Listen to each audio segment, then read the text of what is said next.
Application நமக்கு இந்த பட்டா application இந்த பிஎஸ்டிஎம் அப்ளிகேஷன் இதெல்லாம் போட்டோன்னா விண்டோஸ் க்ளோஸ் ஆகிட்டு ரிசிப்ட் எடுக்க முடியல அப்படின்னா அதுக்கு நிறைய பேர் கேட்குறதுனால இந்த ஒரு வீடியோ ஒன்று அது எப்படி எடுக்கலாம். அந்த இதில் மெயிலில் போய்ட்டு ட்ரான்ஸ்லேஷன் ட்ராப்டவுன் ட்ரான்ஸ்லேஷன் டீட்டெயில் இதில் போய்ட்டு உங்களுக்கு கரெக்டாக டேட் தெரியும் அப்படின்னா இந்த இடத்துல டேட்டு போட்டுக்கோங்க, ஃப்ரம் டு டேட்டு.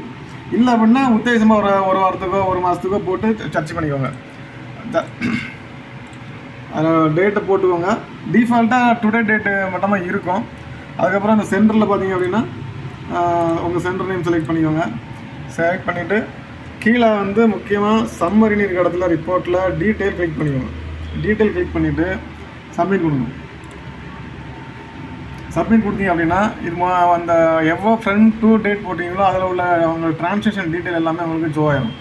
ஷோ ஆகிட்டு அப்படின்னா இதில் உங்களுக்கு இப்போ பட்டா அப்ளிகேஷன் அப்படின்னா உங்களுக்கு இதிலே ஷோ ஆகும். பட்டா அப்ளிகேஷன்னா இந்த ட்ரா பண்ணி பார்த்தீங்க அப்படின்னா இதில் இந்த வருஷம் இந்த மாதிரி இருக்கிறதெல்லாம் பட்டா அப்ளிகேஷன் இதிலே இருக்கும். தமிழ் நிலம் பட்டா ட்ரான்ஸ்ஃபர் அப்படிங்கிறதாக தான் இருக்கும். இந்த நம்பரை நீங்கள் அப்படியே காப்பி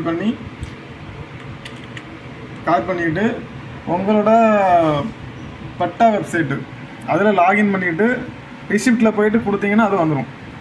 ஓகே, அதே மாதிரி பிஎஸ்டிஎம் சர்டிஃபிகேட் உங்களுக்கு எடுக்க முடியல அப்படின்னா பிஎஸ்டிஎம் சர்டிஃபிகேட்டுக்கு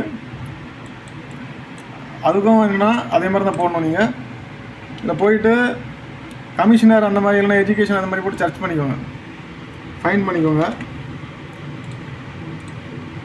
ஃபைன் பண்ணிட்டீங்க அப்படின்னா இது மோஸ்ட்லி உங்களுக்கு அந்த இன்சூரன்ஸ் பிஎஸ்டிஎம் சர்டிஃபிகேட் ரிலேட்டிவ் தான் வரும். இதில் போயிட்டு இது வந்து பார்த்தீங்க அப்படின்னா உங்களோட ரிசிப்ட் நம்பர் இதை காப்பி பண்ணிக்கோங்க. ரிசிப்ட் நம்பரு இதுக்கு அடுத்தில் இருக்கக்கூடிய நம்பரையும் காப்பி பண்ணிக்கோங்க. காப்பி பண்ணிவிட்டு இதில் வந்துட்டு ரீபிரிண்ட் ரெசிப்ட் கொடுங்க. ரிசிப்ட்னு ஒன்று இருக்கும், அதில் ரீபிரிண்ட் ரெசிப்ட்டில் போயிட்டு அந்த காப்பி பண்ணதை போட்டு ஜென்ரேட் பண்ணிங்க அப்படின்னா ரீபிரிண்ட் ரெசிப்ட் கொடுத்தீங்கன்னா ரெசிப்ட் வந்துடும். உங்களுக்கு சர்டிஃபிகேட் டவுன்லோட் பண்ணணும் அப்படின்னா பிஎஸ்டிஎம் சர்டிஃபிகேட் டவுன்லோட் பண்ணணும் அப்படின்னா அந்த நம்பர் காப்பி பண்ண நம்பரை இந்த 14 காப்பி பண்ணிங்களா அதை பேஸ்ட் பண்ணிவிட்டு போடுங்க, உங்களுக்கு சர்டிஃபிகேட் வந்துடும். ஸோ உங்களுக்கு அதே மாதிரி பட்டா அப்ளிகேஷன் அந்த நம்பரை போட்டு நீங்கள் ரிசிப்ட் வந்து ரீபிரிண்ட் எடுத்துக்கலாம். போயிட்டு நமக்கு ரிப்போர்ட்னு இருக்கும்.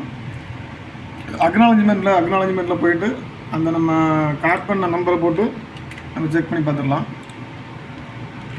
பார்த்தீங்க அப்படின்னா அந்த பிரிண்ட் வந்து உங்களுக்கு வந்துடும். ஸோ இதுதான் வந்து ரீபிரிண்ட் எடுக்கிறது.